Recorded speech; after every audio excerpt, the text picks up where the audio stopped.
Hi everyone, నమస్తే. Welcome back to Shailaja's world. Today gongura mutton prepare చేసుకుందాం. ముందుగా టమాటాసు, ఆనియన్స్ని చాప్ చేసుకోవాలి.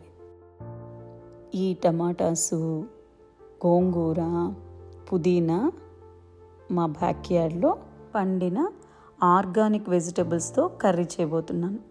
వీటిలో ముందుగా ఒక ప్యాన్లో ఆయిల్ వేసుకొని ఆయిల్ హీట్ అయ్యాక అందులో టమాటాసు, ఆనియన్స్, పచ్చిమిరపకాయలు, పుదీనా, గోంగూర ఒకదాని తర్వాత ఒకటి వేసుకొని బాగా వేపుకోవాలి.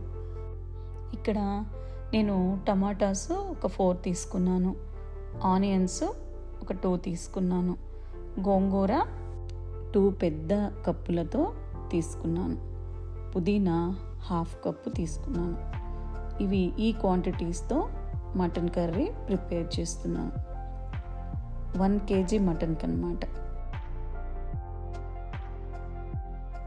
ఆనియన్స్, టమాటాసు ఇలా వేగాక కొంచెం డ్రై అయినట్లుగా కనిపిస్తుంది కదా, దానికోసం కొంచెం వాటర్ కూడా వేసుకోవాలి. వాటర్ వేసుకుంటే కింద ఆడుగంటకుండా మంచిగా వస్తుందన్నమాట. నేనైతే ఒక 1/2 కప్ వరకు వాటర్ పోసాను. ఇలా ఒక 20 minutes అయ్యాక ముక్కలన్నీ మెత్తబడతాయి అన్నమాట. ఆనియన్స్, టమాటాలు ఇవన్నీ మెత్తగా వచ్చేస్తుంది. మెత్తగా అయ్యే వరకు మంచిగా వేపుకోవాలి.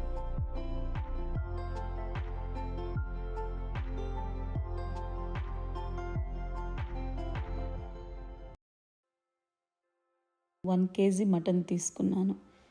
బాగా క్లీన్ చేసుకున్న తర్వాత 1 teaspoon పసుపు, సాల్ట్ 2 teaspoons వేసాను. అది మీరు ఎంత వేసుకుంటే మీకు టేస్ట్కి తగినట్లుగా మీరు వేసుకోండి. కారం నేను ఇక్కడ 3 spoons వేసుకున్నాను. 3 spoons, కొంతమంది ఎక్కువ స్పైసీ తినాలనుకుంటే ఇంకా ఎక్కువ కూడా వేసుకోవచ్చు. తగ్గించుకొని తినాలంటే తక్కువ వేసుకోవచ్చు అన్నమాట. తర్వాత కొంచెం అల్లం వెల్లుల్లి పేస్ట్ 2 spoons వేసుకున్నాను.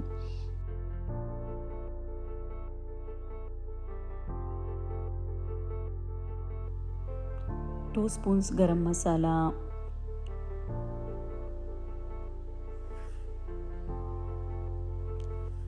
జీలకర్ర పౌడర్ ఒక 2 spoons, తర్వాత ధనియాల పౌడరు 1 spoon వేసుకోవాలి. ఇవన్నిటినీ బాగా కలుపుకొని ముక్కకి ఉప్పు, కారం, మసాలాలు అన్నీ పట్టేంత వరకు బాగా కలుపుకోవాలి.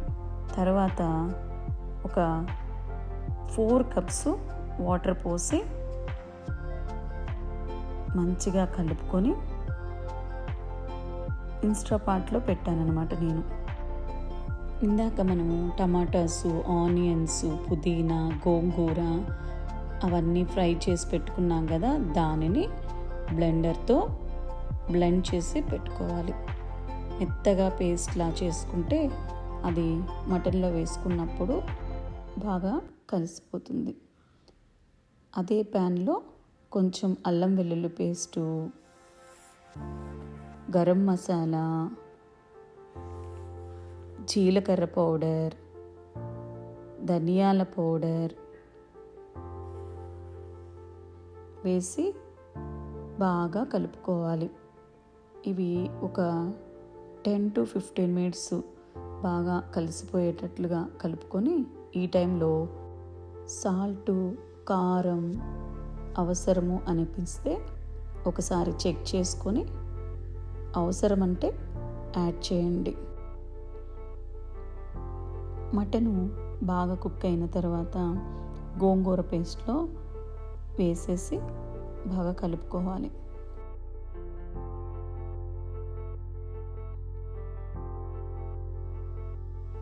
ఈ వాటరు కొంచెం చిక్కబడే అంతవరకు ఉంచాలి.